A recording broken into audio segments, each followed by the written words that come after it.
Start. So నిన్నేం చెప్పుకున్నాం, ఇక్కడ వరకు చెప్పుకున్నాం కదా, social injustice and human rights. దీని గురించి జరిగిన మూమెంట్స్ గురించి మాట్లాడుకుందాం అనుకున్నాం. మీరా పైపింగ్ మూమెంట్ చాలా ఇంపార్టెంట్, అది ఈరోజు డిస్కస్ చేసుకోబోతున్నాం. So social mobilisation on human rights base మీద ప్రజల్లో అవగాహన ఎట్లా పెంచారు, ఓకేనా. Now we will see how women of Manipur in the north eastern India fought against some laws which allow the armed forces to suppress people without any process of judicial review of their actions. That is, people cannot challenge the action of armed forces in law courts. So ఇప్పుడు మనం ఏం చదువుకోబోతున్నాం అంటే, మణిపూర్ ఎక్కడుంది, north eastern ఇండియాలో ఉంది. North east part of India, మనకి hilly reason కదా. బాగా ఏమేమి స్టేట్స్ ఉన్నాయి అక్కడ, 7 సిస్టర్స్ అంటారు. మీకు తెలుసా ఎవరికైనా లిస్ట్? అరుణాచల్ ప్రదేశ్, నాగాలాండ్, మణిపూర్, మిజోరాం, అస్సాం, ఇంకా ఇట్లా 7 ఉన్నాయి. ఓకే, ఏంటది? త్రిపుర, ఇంకా సిక్కిం అనుకుంటా మరి.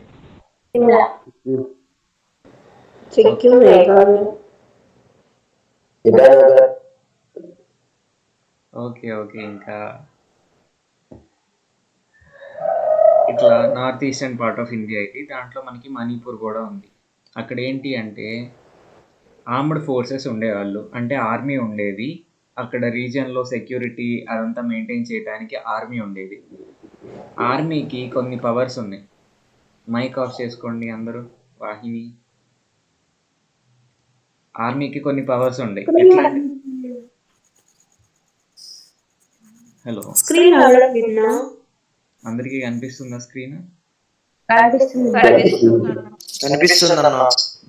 ఒకసారి చూడమ్మా, ఒకసారి మీ దగ్గర ప్రాబ్లం ఉంటుంది. సో నార్త్ ఈస్టర్న్ స్టేట్స్లో ఉన్న మణిపూర్లో ఆర్మీకి స్పెషల్ పవర్స్ ఉండే. ఆ పవర్స్ ఎట్లాంటివి అంటే, పీపుల్ని వాళ్ళకి అనుమానం వస్తే ఇంకా వాళ్ళు ఏదో ఒక శిక్ష వేసేస్తారు. ఇప్పుడు జనరల్గా ఇండియాలో లా ప్రకారం ఎవరన్నా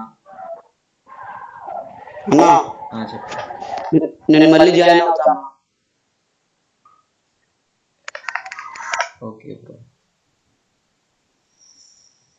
ఇట్లా కొంచెం డిస్టర్బ్ చేయమాకండి, ఓకేనా. ఫ్లోలో ఉన్నప్పుడు మీరు ఎగ్జిట్ అయిపోండి, దానివల్ల ఎవరికి ప్రాబ్లం రాదు, ఓకేనా. సో ఆర్మ్డ్ ఫోర్సెస్ ఉండేవాళ్ళు అని చెప్పుకున్నాం మణిపూర్లో. దానికి స్పెషల్ పవర్స్ ఉండేవి. స్పెషల్ పవర్స్ ఏంటి అంటే, వాళ్ళు పీపుల్ని శిక్షించేవాళ్ళు. దానికి మామూలు ప్రాసెస్ ఏంటి చెప్పండి? పోలీస్ అరెస్ట్ చేస్తారు. ఎవరైనా తప్పు చేస్తూ దొరికితే పోలీస్ అరెస్ట్ చేసి వాళ్ళని కోర్టులో ప్రవేశపెట్టి వాళ్ళు నిజంగా ఆ తప్పు చేశారా లేదా ప్రూవ్ అయిన తర్వాత శిక్షేస్తారు.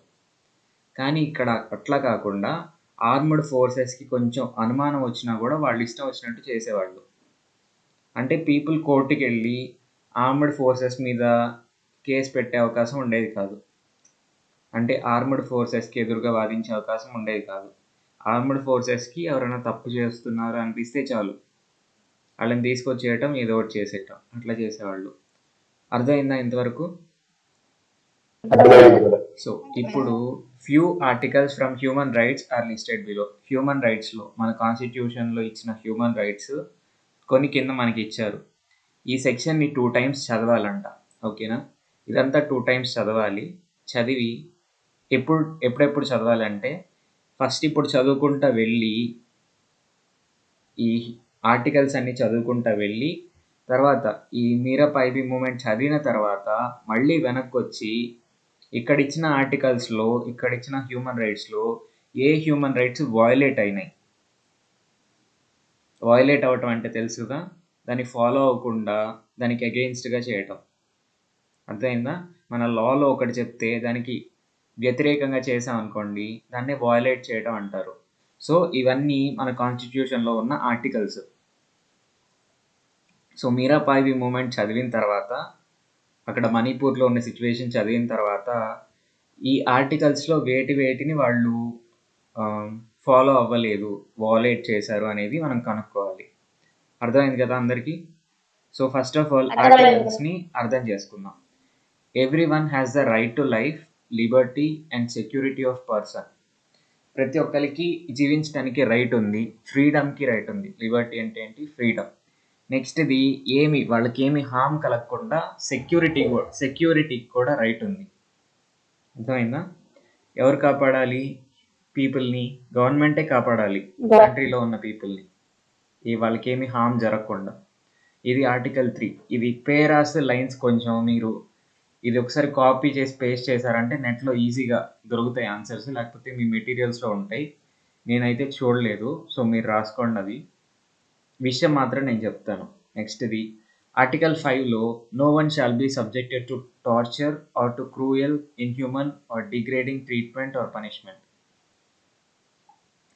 మరి క్రూరంగా, అమానుషంగా పనిష్మెంట్ అనేది ఎవరికి ఇవ్వకూడదు అని చెప్పేసి చెప్తున్నారు.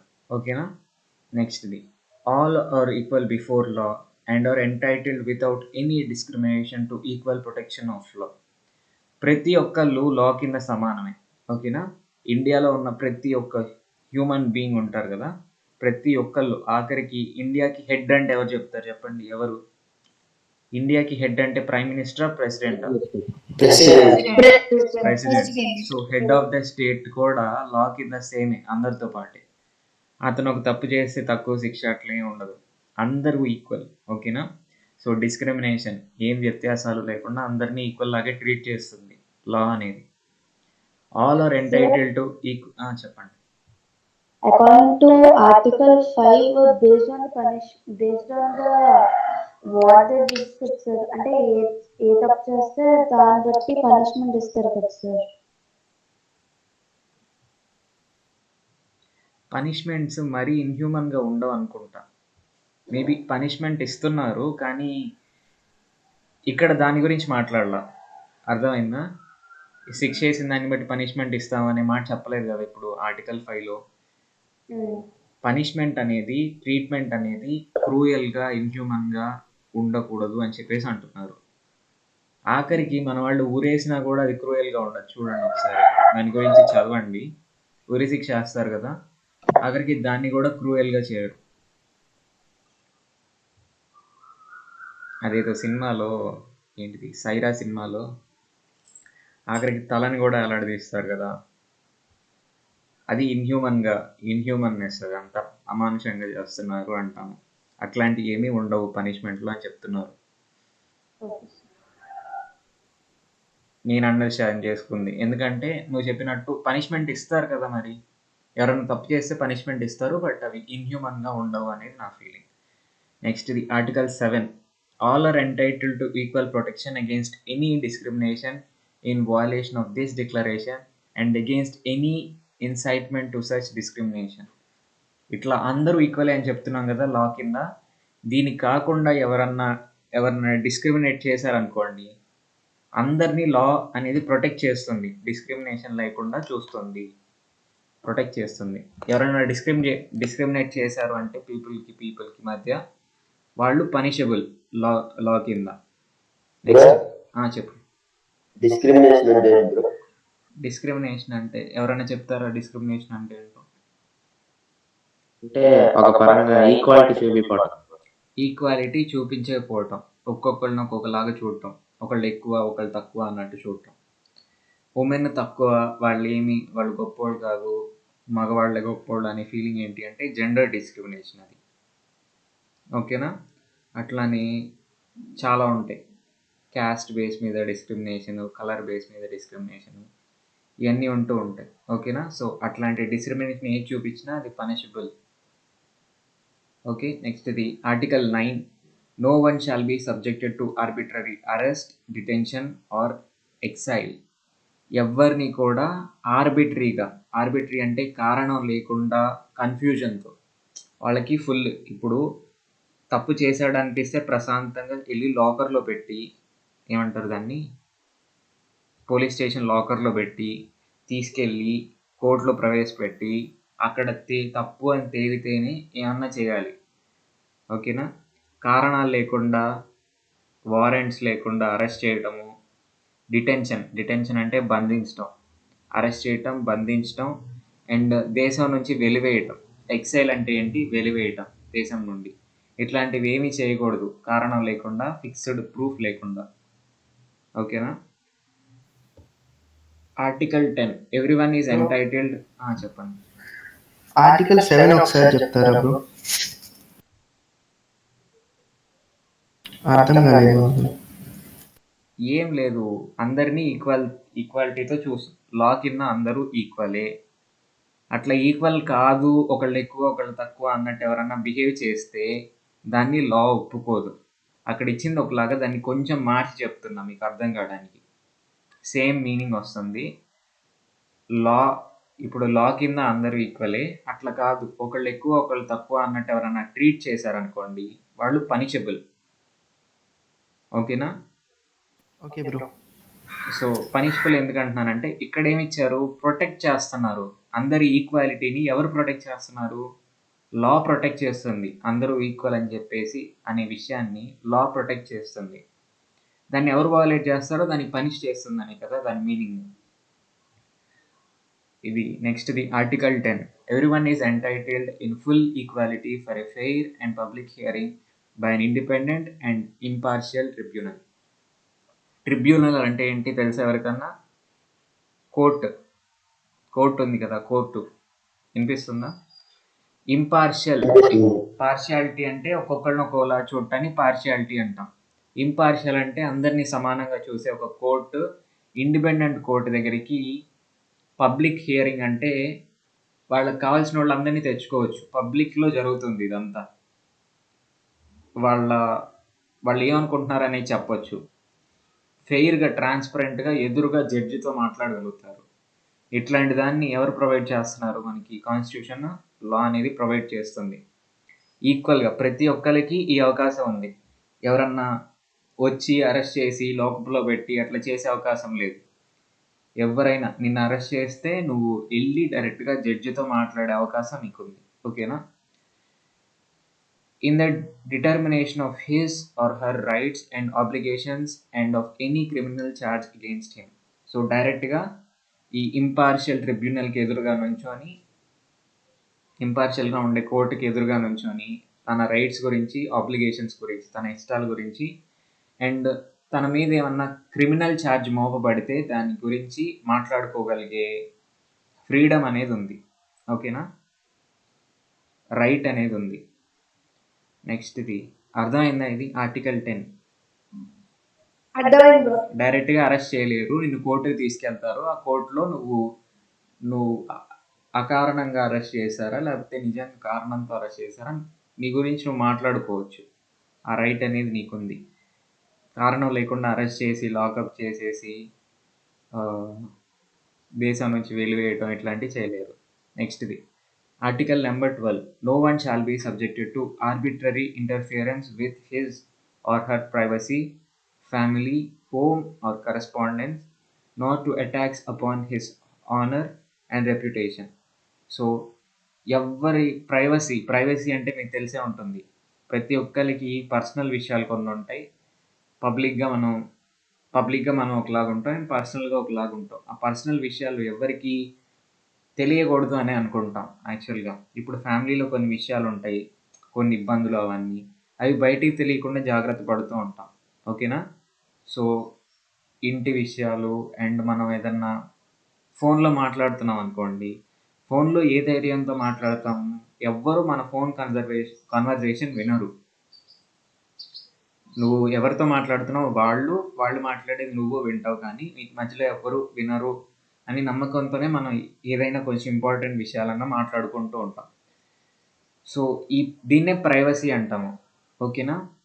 ఇట్లా కాకుండా మీరు మాట్లాడుకునేది వేరే వాళ్ళు వింటున్నారు అని తెలిస్తే చాలా ఇబ్బందిగా ఉంటుంది మనకి.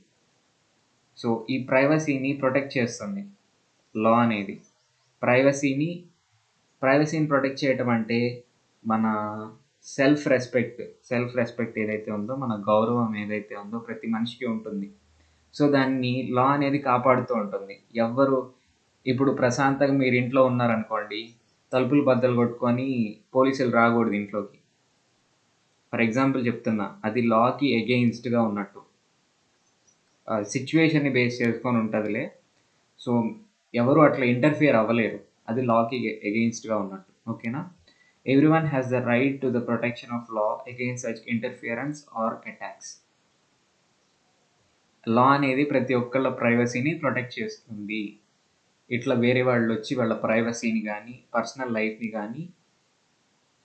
లైఫ్లో కానీ వాళ్ళకి ఇష్టం లేకుండా ఇంటర్ఫియర్ అవ్వలేరు.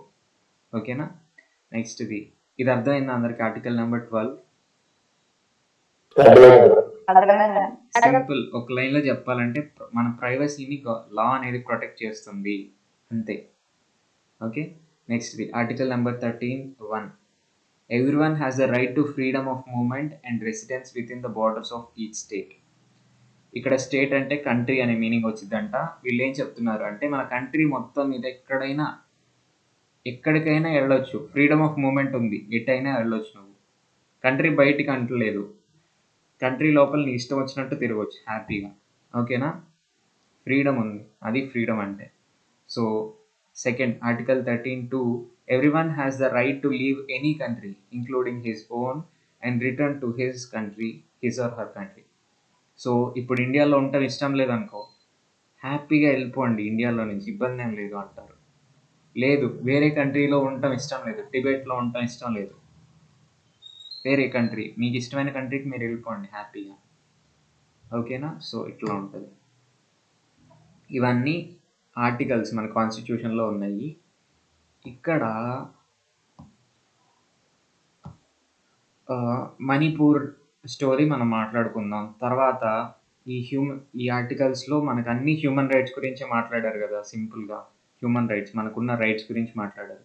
వీటిలో ఏమేం వయలేట్ అయినాయి అనేది తర్వాత మీరే గమనించండి. ఓకేనా? నెక్స్ట్ హిస్టారికల్ కాంటెక్స్ట్, మణిపూర్ యొక్క హిస్టరీ చూద్దాం. Manipur today is composed of 2 distinctive geographical terrains. Terrain అంటే ఏంటి? ఈ పదం విన్నారా ఇదివరకు ఎప్పుడన్నా?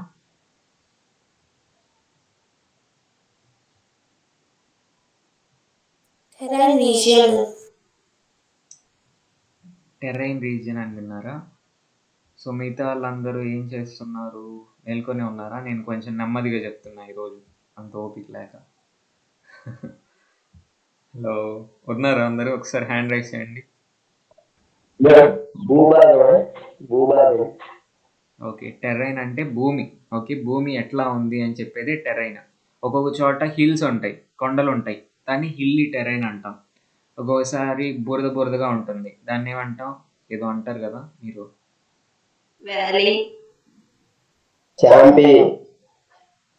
కాదు, ఫస్ట్ లెసన్లో ఏదో ఉంది, బాబరో ఏదో ఉంది. ఏంటమ్మా అఫ్రీన్? సో డిఫరెంట్ ప్లాట్యూ అనేది ఒక టెరైన్. అండ్ సో ఇట్లా ఆ ల్యాండ్ ఎట్లా ఉంది అని చెప్పేదే టెరైన్. ఓకేనా? So terrains 2 types of terrains ఉన్నాయంట మణిపూర్లో. ఒకటి ఏంటిది? వ్యాలీ, అండ్ ఇంకోటేమో hill. Valley and the hills, కొండలు, లోయలు. వ్యాలీస్ అంటే ఏంటి? లోయలు. తెలుసా మీ అందరికీ? లోయ అంటే తెలుసా? 2 కొండల మధ్యలో మనకి లోతుగా ఉంటుంది కదా, అర్థమవుతుందా? కొండల మధ్యలో లోతుగా ఉండేదాన్ని లోయ అంటాం. సో వ్యాలీ అంటే లోయ, కొండలు అంటే hills. Okay, before independence the valley was under princely rule and the hill areas were relatively autonomous, mainly inhibited by the tribal population. So మణిపూర్లో 2 టైప్స్ ఆఫ్ టెరైన్స్ ఉన్నాయి. ఏంటవి? Hills, valley. ఓకేనా? ఇండిపెండెన్స్కి ముందు valley reason ఏమో princely రూల్లో ఉంది. అంటే princely states ఎన్ని ఉన్నాయి అనుకున్నాం? 580 ఎన్నో ఉన్నాయి కదా, 585 ఎన్నో ఉన్నాయి. సో అట్లాంటి ఒక ప్రిన్స్లీ స్టేట్ రూల్లో ఉందంట ఆ వ్యాలీ అనేది, ఆ లోయ అనేది. కానీ హిల్ మాత్రం అటానమస్గా ఉన్నాయి. అంటే బ్రిటిష్లో లేవు, ప్రిన్స్లీ స్టేట్స్ పాలించట్లేదు, అవి సపరేట్గా అటానమస్గా, స్పెషల్ పవర్. అటానమస్ అంటే వాళ్ళే రూల్ చేసుకుంటున్నారు, బ్రిటిష్ కంట్రోల్లో లేవు, అలాగని ఈ ప్రిన్స్లీ స్టేట్ రూల్లో కూడా లేవు. అవి సపరేట్గా ఇండిపెండెంట్గా ఉన్నాయి. దాంట్లో ఎవరు ఉంటూ ఉన్నారు ఆ టైంలో? ట్రైబల్ పాపులేషన్ ఉంటూ ఉన్నారు. In 1891 the British established their control over the region through the king, though the king continued to rule the kingdom. 1891లో బ్రిటిష్ వాళ్ళు ఆ రీజన్ మీద ఆధిపత్యం తెచ్చుకున్నారు. కానీ ఆ రాజు పరిపాలిస్తూనే ఉంటాడు. బట్ ఆ రాజు ఎవరి కింద ఉంటాడు? బ్రిటిష్ వాళ్ళ రూల్ కింద ఉంటాడు. అర్థమైంది ఇంతవరకు?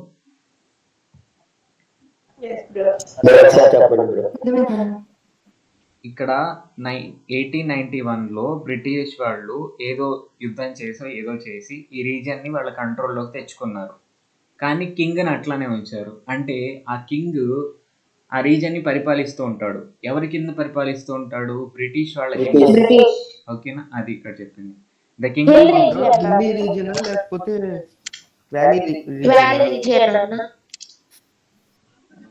యాక్చువల్గా క్లియర్గా చెప్పలా. ఓకేనా? ఇక్కడ క్లియర్గా ఏ రీజన్ అని చెప్పలేదు. ఓకే, వ్యాలీ రీజన్ వస్తుంది కదా. వ్యాలీ రీజనే వస్తుంది. ఓకే, ట్రైబల్ రీజన్స్ని అంత కన్సిడర్ చేసేవాళ్ళు కాదు. సరే, ఇదంతా చదువుకున్న తర్వాత మాట్లాడుకుందాం. The Kingdom of Manipur signed a merger agreement with India in 1949 and Manipur was made A part of India. Manipur Kingdom లాగా ఉండేది. ఓకేనా? అప్పుడు బ్రిటిష్ రూల్లో ఉన్నప్పుడు. మైక్ ఆఫ్ చేసుకోండి అమ్మా, చాలా డిస్టర్బెన్స్గా ఉంది. ఆ మణిపూర్ కింగ్డమ్ లాగా ఉండేది ఆ రీజన్. వాళ్ళు 1949లో మనం విలీనం చేసుకుంటున్నాం కదా ప్రిన్స్లీ స్టేట్స్ అన్నిటినీ, ఆ టైంలో సైన్ చేసేసారంట అగ్రిమెంట్ని. ఆ మణిపూర్ కింగ్ సైన్ చేసేసి మణిపూర్ని ఇండియాలో కలిపేశారు. ఓకేనా? This agreement was disputed by many tribes which argued that they had been autonomous and did not agree to be part of India. So ఇట్లా అగ్రిమెంట్ వచ్చేసి రాసిన తర్వాత ఇండియా ఏం చేసింది? కేవలం కింగ్నే ఈ వ్యాలీని కలిపేసుకోకుండా కొండల్ని కూడా కలిపేసుకుంది. ఆ కొండల్లో ఉండే ట్రైబల్ పీపుల్ దాన్ని ఆర్గ్యూ చేశారు, ఒప్పుకోలేదు. మేము ఇప్పటి వరకు అటానమస్గా ఉన్నాము, సో మరి ఎందుకు మీరు మమ్మల్ని మీ కంట్రోల్లోకి తెచ్చుకున్నారు అని చెప్పేసి అపోజ్ చేశారు. ఇక్కడ మనం గమనించాల్సిన విషయం ఏంటి అంటే, ట్రైబల్ పాపులేషన్స్ చాలా తక్కువ ఉంటాయి కాబట్టి అది ఒక కింగ్డమ్ లాగా రెస్పెక్ట్ చేసేవాళ్ళు కాదు ఇదివరకైనా కూడా. ఓకేనా? ఒక రాజు కిందే వాళ్ళు ఆధారపడి బతుకుతున్నట్టే చూసేవాళ్ళు. సో మేబీ ఆ ఉద్దేశంలో తీసుకొని ఉండొచ్చు. బట్ ఈ పేరా మొత్తం చదివిన తర్వాత మనకేమనిపిస్తుంది? బ్రిటిష్ వాళ్ళు కొండల్ని కంట్రోల్ చేయలేదు, కేవలం మణిపూర్ కింగ్డమ్ ప్రిన్స్లీ స్టేట్ని మాత్రమే కంట్రోల్ చేశారు. ఓకేనా? అర్థమైందా? నన్ను కన్ఫ్యూజన్ వచ్చింది. అర్థమైందా? Okay. In response to those opposing the accession with ఇండియాతో కలవటాన్ని అపోజ్ చేసే వాళ్ళు ఎవరైతే ఉన్నారో వాళ్ళని ఏం చేసింది అంటే, the government has deployed the army. వాళ్ళని కంట్రోల్ చేయడానికి ఆర్మీని అపాయింట్ చేసింది అక్కడ. ఓకేనా? One of the laws that have been impose to maintain law and order is called AFSPA. ఇది కొంచెం అండర్లైన్ చేసుకోండి. AFSPA, armed forces special power act 1958. ఇట్లా పీపుల్ని కంట్రోల్ చేయడానికి ఆర్మీని అపాయింట్ చేసినప్పుడు వచ్చిన కొత్త లా ఏంటి అంటే armed forces special powers act 1958లో ఈ యాక్ట్ వచ్చింది. The act gives the security forces the right to arrest or shoot people simply under the suspicion of being involved in anti national activities. దేశానికి అగెయిన్స్ట్గా ఏ పని చేస్తున్నారని కొంచెం అనుమానం వచ్చినా ఆ సెక్యూరిటీ ఫోర్సెస్ ఆర్మీ ఏదైతే ఉందో దానికి అరెస్ట్ చేయడానికి లేకపోతే అక్కడికక్కడ పీపుల్ని షూట్ చేసి చంపేయడానికి పవర్స్ ఇచ్చేసింది. Sir, according to the article, it is wrong, sir. As said before, according to the article. ఎవరమ్మా ఇంగ్లీష్లో మాట్లాడుతున్నారు అంతగా? ఓకే, నిజంగా ఆర్టికల్స్కి అగెయిన్స్ట్గా జరిగిందని చెప్పుకుంటున్నాం. ఓకేనా? సో ఇక్కడ చాలా విషయాలు ఆర్టికల్స్కి అగెయిన్స్ట్గానే జరిగినాయి. మళ్ళీ మాట్లాడుకుందాం దాని గురించి. ఇదంతా చదివిన తర్వాత ఏ ఆర్టికల్ సపోజ్ చేశారు అనేది చూద్దాం. ఓకే, మైక్ ఆఫ్ చేసుకోండి. సరే ఇట్లా నేషన్కి అగేన్స్ట్గా ఏ పని చేస్తున్నారు కొంచెం అనుమానం వచ్చినా కూడా వాళ్ళని ఎక్కడికక్కడ కాల్ చేస్తున్నారు అంట. ఇప్పుడు ఒకసారి ఆలోచించండి, మనం ఒక్కొక్కసారి అక్కడ ఏం జరగకపోయినా మనకు అనుమానం వస్తుంది, అవునా కాదా? అనుమానం అనేది ఏంటిది? సగం సార్లు జరిగితే వస్తుంది, సగం సార్లు జరగకపోయినా కూడా మనకి అనుమానం వస్తుంది. సో అట్లా ఇది ఎంత దారుణంగా ఉంది చూడండి ఈ లా అనేది. It is argued that provisions of law has been abused and often there has been torture, killing and harassment of innocent individuals, including women who have been exploited and violated by security forces. వీళ్ళకి ఇచ్చిన ఈ పవర్స్ని ఇప్పుడు పీపుల్లో ఏముంటుంది, army అంటే ఇంకా ఇట్లా ఉందనుకోండి, మీ ప్రాణాలన్నీ వాళ్ళ కంట్రోల్లో ఉన్నాయి, అర్థమైందా? వాళ్ళ ఇష్టం అయితే మిమ్మల్ని చంపేయచ్చు, లా ప్రకారం చంపేసే తప్పు కూడా కాదు, వాళ్ళకి నచ్చితే వాళ్ళకి ఏదన్నా అనిపిస్తే చంపేయాలని చంపేయచ్చు డైరెక్ట్గా. సో అప్పుడు మీకు చాలా భయంగా ఉంటుంది కదా, సో వాళ్ళు చెప్పిన మాట వింటూ ఉంటారు, వాళ్ళకి భయపడుతూ ఉంటారు. సో ఈ పవర్ని ఆ సెక్యూరిటీ ఫోర్సెస్ నెగిటివ్ వేలో ఉపయోగించారు. అబ్యూస్ చేయడం అంటే ఏంటి అంటే నెగిటివ్ వేలో ఉపయోగించడం. ఇప్పుడు ఒక చైల్డ్ని తీసుకెళ్ళి ఈ స్కూల్లో పెట్టామనుకోండి, ఏదో ఉంటుంది కదా డే కేర్ స్కూల్ అని ఒకటి ఉంటుంది, తెలుసా మీకు? సిటీస్లో ఉంటాయి డే కేర్ స్కూల్స్ ఉంటాయి. ఒక పిల్లోని తీసుకెళ్ళి అక్కడ పెడితే వాళ్ళు జాగ్రత్తగా చూసుకుంటే ఓకే, ఇష్టం వచ్చినట్టు వాళ్ళని తిడుతూ ఎట్లా పడితే అట్లా చేస్తున్నారు అనుకోండి, దాన్ని అబ్యూజింగ్ అంటాం. Okay, so and often there has been torture. ఇంకోటి అబ్యూజ్ అంటే తిట్టడం అని కూడా వస్తుంది, ఇష్టం వచ్చినట్టు తిట్టడం అని కూడా వస్తుంది. నెక్స్ట్ది టార్చర్ చేస్తున్నారంట పీపుల్ని, ఓకే, అండ్ చంపేస్తున్నారు అండ్ హరాస్ చేస్తున్నారు. అమాయకుల్ని కూడా హరాస్ చేయటము, ఉమెన్ని ఇష్టం వచ్చినట్టు ఎక్స్ప్లాయిట్ చేయటం, పాడు చేసేయటం, ఇట్లా చేస్తూ ఉన్నారు సెక్యూరిటీ ఫోర్సెస్. ఇట్లా వాళ్ళకున్న పవర్ని చాలా దారుణంగా దుర్వినియోగం చేస్తున్నారు. నా వాయిస్ వినిపిస్తుందా? ఏమన్నా ఇబ్బందిగా ఉందా? ఓకే. యాజ్ ఉమెన్ అండ్ మదర్స్ని అక్కడ ఏమంటారు అంటే ఇమా అంటారు. ఓకే, మన అమ్మ అంటాం, హిందీలో మా అంటారు, అక్కడ ఇమా అంటారు. ఎక్కడైనా ఆ మా అనే పదం ఎందుకో వస్తుంది. ఓకే, సో మదర్లో కూడా ఆఖరికి ఇంగ్లీష్లో మదర్లో కూడా మా అని వస్తుంది ఎందుకో. They are also worried about their sons or husbands being picked up and tortured under the suspicion of being against the nation. So ఈ ఆడవాళ్ళందరికీ ఏమనిపిస్తుంది అంటే భయం వేస్తూ ఉండేది, బాధగా ఉండేది. వాళ్ళ కొడుకుల్ని అండ్ హస్బెండ్స్ని ఇష్టం వచ్చినట్టు తీసుకెళ్ళటం, అనుమానం వచ్చిందని చెప్పేసి తీసుకెళ్ళి ఇష్టం వచ్చినట్టు టార్చర్ చేయటం చూస్తూ ఉన్నారు వాళ్ళు. And daughters and mothers themselves being sexually abused. సెక్షువల్గా వీళ్ళని, ఉమెన్ ఏమో ఇట్లా సెక్షువల్గా అబ్యూస్ చేస్తున్నారు, మగవాళ్ళనేమో ఇష్టం వచ్చినట్టు టార్చర్ చేస్తున్నారు. సో వాళ్ళకి ఇచ్చిన పవర్ని వాళ్ళు యానిమల్స్ లాగా ఇష్టం వచ్చినట్టు వాడుకుంటున్నారు. ఓకేనా? Sometimes the women who are abused ended up committing suicide. ఇది సాధారణంగా మనం చూసేదే కదా, ఎప్పుడైతే సెక్షువల్గా అబ్యూస్ జరిగిందో ఉమెన్కి, సాధారణంగా వాళ్ళు ఆ టైంలో సూసైడ్ చేసుకునేవాళ్ళు. అంత రెస్పెక్ట్ఫుల్గా ట్రీట్ చేస్తారు కదా ఉమెన్, వాళ్ళ ఏమంటారు వర్జినిటీనో దాన్ని ఏమంటారు, ఓకే ఇంగ్లీష్లో ఏమంటారో తెలీదు. One of the instances that gained widespread attention was the protest against the custodial death of a 32-year-old woman, తాంగ్జాం Manorama. తాంగ్జాం Manorama అనే ఒక 32 ఏళ్ళ ఆమెని కస్టడీలో పెట్టారంట. ఆర్మ్డ్ ఫోర్సెస్ వాళ్ళు కస్టడీలో పెడితే ఆమె చనిపోయింది. ఆమె చనిపోయిన కాడ నుంచి విపరీతంగా దానికి ఎగెయిన్స్ట్గా పీపుల్ తిరగబడటం మొదలుపెట్టారు. ఓకేనా? సో అట్లా అప్పటి నుంచి మనకి మీరా పాయిబీ అనే ఒక ఉద్యమం స్టార్ట్ అయింది. మూమెంట్ అంటే ఉద్యమం. సో అసలు మీరా పాయిబీ అంటే ఏంటి? మీరా పాయిబీ ఇన్ మెయిటీ లాంగ్వేజ్, అక్కడ మాట్లాడేది మెయిటీ లాంగ్వేజ్ అంట, tribal language. Literally can be translated as torch bearers. ఇక్కడ టార్చ్ బ్యారర్స్ అని ఇచ్చారు, నేను నెట్లో చూస్తే ఉమెన్ టార్చ్ బ్యారర్స్. టార్చెస్ అంటే తెలుసు కదా మీకు, ఇప్పటిలాగా టార్చ్ లైట్స్ ఇట్లా ఉండేవి కాదు, మనకి పాత సినిమాల్లో చూస్తూ ఉంటాం, దీన్నే టార్చ్ అంటూ ఉంటారు. నెక్స్ట్ది మీరేమన్నా గేమ్స్లో పార్టిసిపేట్ చేసి ఉంటే, డిస్ట్రిక్ట్ వైడ్ లేకపోతే స్టేట్ వైడ్ నేషన్ వైడ్ గేమ్స్లో పార్టిసిపేట్ చేసి ఉంటే ఆ స్పోర్ట్స్ ఈవెంట్స్కి మనకి ఇట్లా టార్చెస్ వస్తాయి, తెలుసా మీకు? Yes bro. ఒక్క నిమిషం, నేను విండో క్లోజ్ చేస్తాను, నాయిస్ వస్తుంది. మీకు రావట్లేదా? మ్యూజిక్ వినిపించట్లేదా? ఇబ్బంది లేకపోతే ఓకే. ఓకే ఓకే, వినిపిస్తుంది సార్. వినిపిస్తుందా? నేను మూసేసి వస్తాను.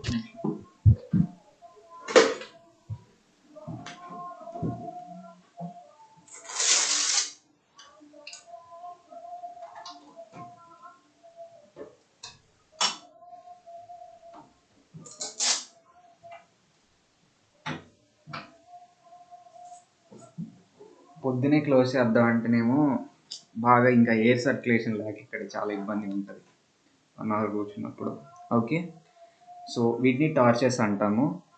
మీరా పైబి అంటే మీనింగ్ ఏంటిది? ఉమెన్ టార్చ్ బేరర్స్, లేదా టెక్స్ట్ బుక్లో ఇచ్చినట్టు టార్చ్ బేరర్స్. బేరర్ అంటే పట్టుకునేవాళ్ళు, లేకపోతే టార్చ్ కలిగిన వాళ్ళు. Okay, so Mirabai originated as a movement to prevent public disorder due to alcohol abuse in late 1970s.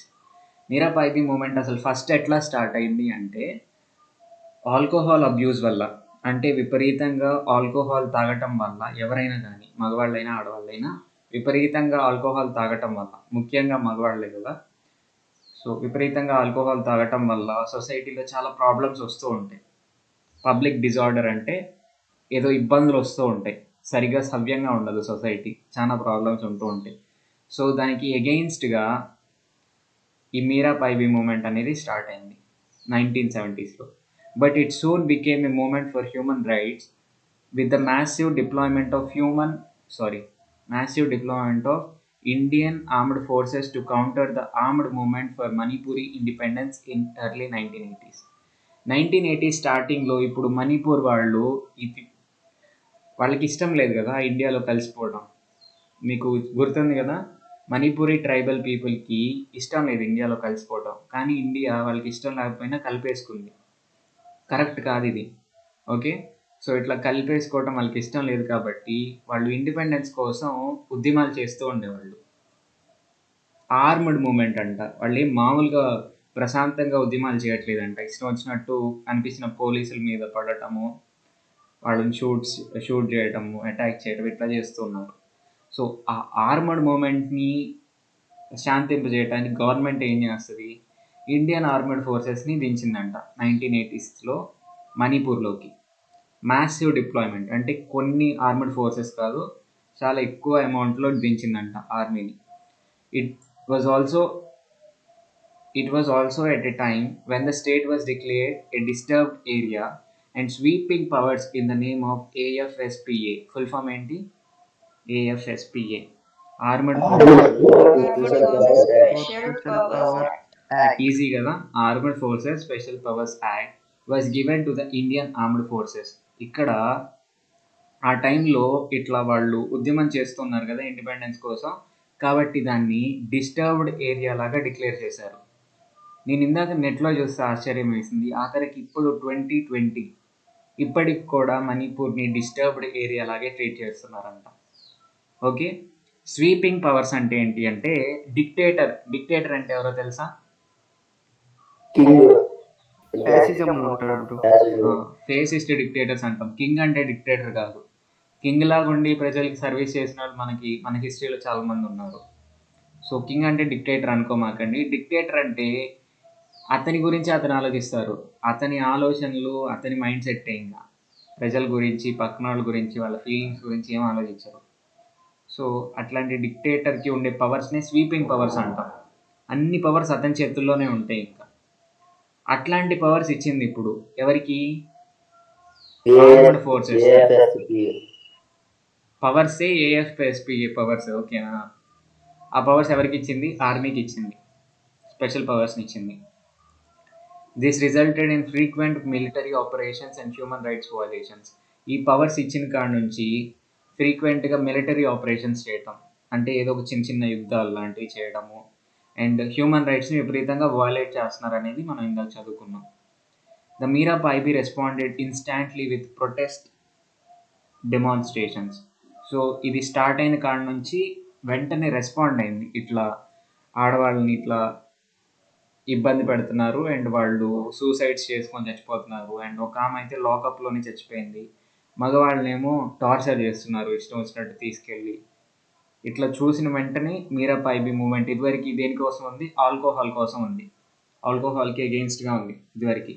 వెంటనే ఇప్పుడు దీనికి అగెయిన్స్ట్గా మారిపోయింది. ఓకేనా, వెంటనే ప్రొటెస్ట్ చేయటం మొదలుపెట్టింది, ప్రొటెస్ట్లు ర్యాలీలు ఇవన్నీ చేయటం మొదలుపెట్టింది. Meira Paibi took to patrolling the streets at night. So ఇట్లా ఇష్టం వచ్చినట్టు పీపుల్ని ఎత్తుకుపోతున్నారు ఆర్మీ వాళ్ళు అని చెప్పేసి, ఒక విలేజ్ ఉందనుకోండి, ఒక బజార్ ఉందనుకోండి, లేకే అంటే ఒక బజార్ అంట. వార్డ్ అంటే ఏంటి, మీకు వార్డ్ అంటే తెలుసు కదా, ఒక్కొక్క వార్డుకి వాలంటీర్ ఉన్నాడు ఇప్పుడు. సో ఒక్కొక్క బజార్కి మనకి ఉమెన్ ఏం చేస్తారు అంటే ఇట్లా టార్చర్స్ని పట్టుకొని, కాగడాలు అంటారు తెలుగులో, తెలిసే ఎవరికన్నా ఈ పదం, కాగడాలు, ఇక్కడ వీళ్ళు చూపించారు కదా, వీటిని కాగడాలు అంటారు. సో వీటిని పట్టుకొని కాపలా కాస్తూ ఉంటారు, ఎవరు వచ్చి ఎవరిని తీసుకెళ్ళిపోకుండా. ఓకేనా, పాట్రోలింగ్ అంటే పోలీసులు కూడా ఇప్పుడు చేస్తూ ఉంటారు, వ్యాన్స్లో తిరుగుతూ ఉంటారు నైట్, దాన్ని పాట్రోలింగ్ అంటారు. ఓకేనా, ఎక్కడన్నా ఏమన్నా ఇబ్బంది జరుగుతుందో అని చూడటం పాట్రోలింగ్ అంటారు దాన్ని. సో పాట్రోలింగ్ చేసేవాళ్ళు నైట్లో. Women of every leikai or ward of every town and village participated in daily patrolling. ప్రతిరోజు పాట్రోలింగ్ చేసేవాళ్ళు, ఎందుకంటే అక్కడ ప్రాణాలు పోతున్నాయి కదా పీపుల్కి, సెక్యూరిటీ లేక. Bearing no weapons but only the bamboo and rag kerosene torches. వీళ్ళేం వెపన్స్ పట్టుకునే వాళ్ళు కాదు. ఇప్పుడు పోలీసులు పెట్రోల్ చేశారంటే వేటితో పెట్రోల్ చేస్తారు, ఇంత పెద్ద ఇంత పొడవు గన్స్తో పెట్రోల్ చేస్తారు. బట్ ఇక్కడ వీళ్ళేమి వెపన్స్ పట్టుకోకుండా కేవలం bamboo and rag kerosene torches, so ఈ కాగడాలు ఏవైతే ఉన్నాయో వాటిని పట్టుకొని మాత్రమే పెట్రోలింగ్ చేస్తున్నారు. Every night in every leikai at every lane junction groups of women sit in vigil against threats and disruption to peace in the community. ప్రతి జంక్షన్ దగ్గర అంటే ప్రతి బజార్లో ప్రతి చోట కూడా గ్రూప్స్ ఆఫ్ ఉమెన్ కూర్చుంటారంట కాపలా కాస్తూ. విజిల్ అంటే కాపలా కాయటం. దేనికి అగెయిన్స్ట్గా కాపలా కాస్తున్నారు, థ్రెట్స్ అంటే ఆపదలు, అండ్ డిస్రప్షన్స్, పీస్కి డిస్రప్షన్స్ ఏవైతే ఉంటాయో వాటికి అగెయిన్స్ట్గా కాపలా కాస్తూ ఉండేవాళ్ళు. అంటే ఏమి జరగకుండా, ఇప్పుడు మనకి ఎవరో ఉంటారు కదా, నేపాల్ నుంచి వస్తూ ఉంటారు, ఇక్కడ తిరుగుతూ గూర్ఖా అంటారు వాళ్ళు ఎందుకు కాపలా కాస్తారు, ఏమి జరగకుండా, ఇట్లాంటి చెడు ఏమి జరగకుండా కాపలా కాస్తారు. అట్లని ఈ ఉమెన్ కూడా అట్లా కాపలా కాస్తూ ఉండేవాళ్ళు. In periods of relative peace a few women would keep the vigil taking turns. ఇప్పుడు వాతావరణం ప్రశాంతంగానే ఉంది అనుకున్నప్పుడు ఏం చేసేవాళ్ళు అంటే ఒక 2-3 కూర్చొని మిగతా వాళ్ళందరూ వెళ్ళి పడుకునేవాళ్ళు, వాళ్ళు లేచినప్పుడు వీళ్ళు కాపలా కాసేవాళ్ళు, అట్లా చేసేవాళ్ళు. లేదు, during the moments of high tension, బాగా టెన్షన్స్ ఉన్నాయి సొసైటీలో, ఇప్పుడు ఆర్మడ్ ఫోర్సెస్ ఎక్కువ మంది వచ్చారు ఇక్కడికి అనుకున్నప్పుడు participation is more widespread. ఇంకెవ్వరికి కంటి మీద కునుకు లేకుండా కాపలా కాసేవాళ్ళు. These are not activist or politically inclined women. వీళ్ళెవ్వరూ పొలిటికల్ అంటే పాలిటిక్స్లో ఉన్న ఉమెన్ కాదు. ఏదో యాక్టివిస్ట్ అంటే ఎవరు, సమాజానికి కొంచెం ఉపయోగపడాలి అనుకునే ఉమెన్ కాదు. They are ordinary women who take on themselves the traditional responsibility for the safety and well-being of the community. వీళ్ళేమి ఏదో సమాజాన్ని బాగు చేద్దాం ఇట్లా ఏమి ఆ ఫీలింగ్తో కాదు, వాళ్ళలో ఉన్న ఒక మదర్నెస్ ఏదైతే ఉందో, పిల్లల్ని కాపాడుకోవాలి అనే ఒక మదర్లీ ఇన్స్టింక్ట్, ఓకేనా, అది ఉమెన్లో ఉంటూ ఉంటుంది. దాని ద్వారానే ఆ ట్రెడిషనల్ రెస్పాన్సిబిలిటీ అమ్మలకు ఉంటుంది కదా, పిల్లల్ని కాపాడుకునే రెస్పాన్సిబిలిటీ, దాన్ని వాళ్ళు భుజాల మీద తీసుకొని ఇదంతా చేస్తున్నారు. Meira Paibi group has also been demanding that, ఇది మీరా పైబీ వాళ్ళు ఒక ఫోటో చాలా బాగుంది కదా, ఇంత నైట్లో మేల్కొని ఉండటం చాలా కష్టం. వాళ్ళు ఏం డిమాండ్ చేశారు అంటే ఏఎఫ్ఎస్పిఏబి రివోక్డ్, ఏఎఫ్ఎస్పిఏని తీసేసేయాలి, స్పెషల్ పవర్స్ని తీసేసేయాలి అని చెప్పేసి డిమాండ్ చేస్తున్నారు. Gradually, the movement against this act has grown in strength, and women have expressed their struggle in different forms of boycott of elections to sitting on relay hunger strikes. So చాలా పెరిగిపోయింది, ఏఎఫ్ఎస్పిఏకి అగెయిన్స్ట్గా చాలా పెరిగిపోయింది. So అగెయిన్స్ట్గా ఉన్న వాళ్ళ strength బాగా పెరిగిపోయింది, ఎక్కువ మంది అపోజ్ చేస్తున్నారు దాన్ని. సో డిఫరెంట్ వేస్లో వాళ్ళు స్ట్రగుల్ చేశారు. ఫస్ట్ ఏంటి అంటే ఎలక్షన్స్ని బాయ్కాట్ చేయటం. మేము ఓట్లు వేయం, మీరు అసలు పట్టించుకోవట్లేదు, ఇంకా ఓట్లు వేయటం ఎందుకు, ఎలక్షన్స్ పెట్టడం ఎందుకు, ఓకేనా. అందుకని ఎలక్షన్స్ని బాయ్కాట్ చేసి ఆ రీజన్లో ఎవరు ఓట్స్ వేసేవాళ్ళు కాదు. నెక్స్ట్ది ఉమెన్ ఏం చేసేవాళ్ళు అంటే రిలే హంగర్ స్ట్రైక్స్లో కూర్చునేవాళ్ళు. రిలే హంగర్ స్ట్రైక్స్ అంటే ఏంటి అంటే, హంగర్ స్ట్రైక్ అంటే ఏంటి తెలుగులో, నిరాహార దీక్ష. రిలే హంగర్ స్ట్రైక్ అంటే మామూలు నిరాహార దీక్ష అంటే ఏంటి, ఒక మనిషి ఇంకా తినకుండా అవంతులు ఉంటాడు ఆ పని జరిగేదాకా, ఓకేనా, లేకపోతే చనిపోతారు కూడా ఆ పని ఆ టైంలో జరగకపోతే. రిలే హంగర్ స్ట్రైక్ అంటే అట్లా కాదు, 1 వీక్ ఒకళ్ళు ఉంటారు, వాళ్ళు లేచి వెళ్ళిపోతారు, నెక్స్ట్ వీక్ ఇంకొకళ్ళు ఉంటారు, నెక్స్ట్ వీక్ ఇంకొకళ్ళు ఉంటారు, నెక్స్ట్ వీక్ ఇంకొకళ్ళు ఉంటారు, అట్లా హంగర్ స్ట్రైక్ ఎన్ని సంవత్సరాలైనా కంటిన్యూ అవుతూనే ఉంటుంది, ఓకేనా. ఇట్లాంటి రిలే హంగర్ స్ట్రైక్స్ చేయడం మొదలుపెట్టారు. One amongst them, Irom Sharmila, has been under hunger strike for more than 10 years and is under house arrest. So ఈ మీరా పాయిబీ మూమెంట్లోనే ఇరోమ్ షర్మిల అనే ఆమె చాలా ముఖ్యమైన పర్సన్, ఓకే. ఆమె ఏం చేసిందంటే 10 years పాటు హంగర్ స్ట్రైక్ చేసింది. ఒక్క మనిషి 10 years పాటు హంగర్ స్ట్రైక్ చేయటం పాసిబులా కాదా చెప్పండి.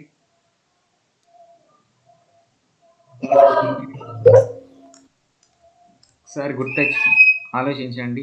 వీళ్ళు చెప్తున్నారు 10 years పాటు హంగర్ స్ట్రైక్ చేసింది, పాసిబులే. ఎట్లా అంటే ఆమె చూడండి, వీడియోస్ ఉంటాయి యూట్యూబ్లో, ఇంకా బతికే ఉంది ఆమె.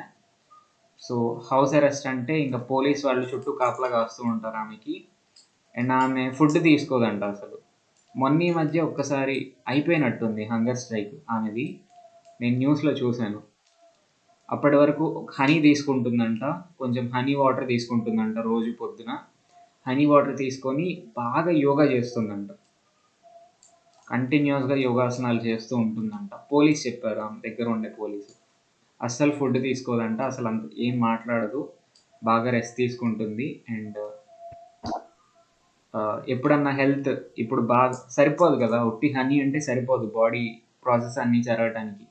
కాబట్టి డాక్టర్స్ అప్పుడప్పుడు ట్రీట్ చేసేవాళ్ళంట, సెలైన్ బాటిల్స్ ఎక్కించడం, వివిధ విటమిన్స్ వాటి ఇంజెక్షన్స్ ఇవన్నీ చేస్తూ ఉండేవాళ్ళు. కానీ ఆమె మాత్రం ఫుడ్ మాత్రం తీసుకోలేదంట, ఓకేనా. సో ఇట్లా డైలీ 10 years పాటు చూడండి, నెట్లో ఉంటుంది, ఒకసారి ఇరోమ్ షర్మిల అని కొట్టి చూడండి, ఓకేనా. తర్వాత చూడండి, యూట్యూబ్లో వీడియోస్ ఉంటాయి. మొన్న మధ్య వచ్చింది, మొన్న మధ్య ఆమె ఆపేసినట్టుంది strike. There have been many attempts to resolve the problem. ఈ ప్రాబ్లం ఏదైతే ఉందో ఏఎఫ్ఎస్పి అనే ప్రాబ్లమ్ని రిజాల్వ్ చేయడానికి చాలా అటెంప్ట్స్ చేశారు. Sometimes former army officers themselves have written extensively about the conflict in the region and identified that developing better infrastructure and facilities can win over the people's acceptance. ఆఖరికి ఎవరు చెప్పారో తెలుసా, ఆర్మీ ఆఫీసర్స్ లాగా ఆ రీజన్లో పని చేసిన వాళ్ళే చాలా రాశారంట ఆ రీజన్లో ఉన్న ఇబ్బందుల గురించి. వాళ్ళు ఏం చెప్పారు అంటే, అది వెనకబడిపోయింది, మణిపూర్ అనేది బాగా వెనకబడిపోయింది, ఇన్ఫ్రాస్ట్రక్చర్ రోడ్స్ ఏం ఉండవు, కాబట్టి ఇట్లా ఉంది. ఇన్ఫ్రాస్ట్రక్చర్స్ని ఫెసిలిటీస్ని ఇప్పుడు ఇండియా ఊరకు మేము మిమ్మల్ని పెట్టుకుంటాం మా కంట్రీలో అంటే ఒప్పుకోరు కదా, అందరినీ ఎట్లా చూస్తున్నారో వాళ్ళని అట్లా చూడాలి. అన్ని ఫెసిలిటీస్ వాళ్ళకి ప్రొవైడ్ చేస్తే వాళ్ళు కొంచెం యాక్సెప్ట్ చేస్తారు ఇండియాని అని చెప్పేసి చాలామంది ఆర్మీ ఆఫీసర్స్ రాశారంట. The government appointed A supreme court judge BP Jeevan Reddy. Reddy అంటే ఆబ్వియస్లీ మన తెలంగాణ లేదా ఆంధ్ర వాళ్ళకి సంబంధించిన వాళ్ళు ఉంటారు కదా. So to look in to the possibilities of revoking the act in the region, ఓకేనా. ఆ రీజన్లో ఉన్న ఈ యాక్ట్ని తీసేయటం, రివోక్ చేయటం అంటే కొట్టేయటం, దాని గురించి ఒక కమిటీని వేశారు. కమిటీకి హెడ్ ఎవరు అంటే సుప్రీంకోర్టు జడ్జ్. సుప్రీంకోర్టు అంటే ఎవరు, సుప్రీంకోర్టు అంటే ఏంటి చెప్పండి ఒకసారి.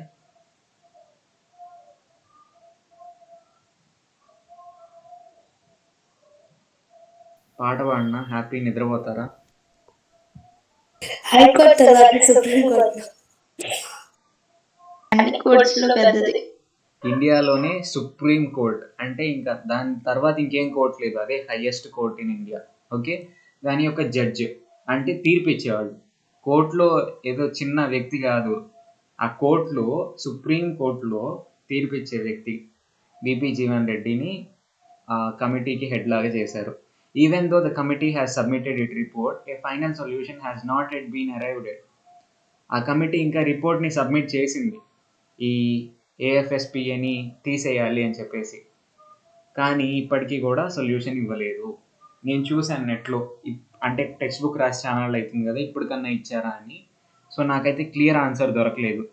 మ్యాక్సిమం ఇవ్వలేదు, ఇంకా డిస్టర్బ్డ్ రీజన్ లాగే ఉంది అనేది అయితే గ్యారంటీ. బట్ ఏఎఫ్ఎస్పిని తీసేసారా లేదా అనేది క్లియర్గా ఎక్కడ మెన్షన్ చేయాలి. Some common features across social moments. So lesson అయిపోయింది. సమ్మరీ, సోషల్ మూమెంట్స్ అంటే ఏంటి, సామాజిక ఉద్యమాల్లో కామన్ ఫీచర్స్ మనకేం కనిపిస్తున్నాయో చూద్దాం. ఇప్పుడు అసలైతే చాలా విషయాల గురించి మనం చదువుకోవాల్సి ఉంది, కానీ చాలా ఉద్యమాల గురించి చదవాల. దేని గురించి చదివాము? గ్రీన్ పీస్ మూమెంట్, ఇంకా భోపాల్ గ్యాస్ ట్రాజడీ, నెక్స్ట్ ఇది మీరాబాయిది. మూడిటి గురించి ఈ మూడిట్లో కామన్ గా ఉన్న ఫీచర్స్ ఏంటో చూద్దాం. మేబీ ఇది క్వశ్చన్ అడిగే ఛాన్స్ ఉంది, జాగ్రత్తగా చదువుకోండి. ఈజీ. ఓకే, సోషల్ మూమెంట్స్లో కామన్ ఫీచర్స్ ఎట్లా ఉంటాయో చూద్దాం. Social movements have raised diverse demands cutting across strict boundary of environment and human rights.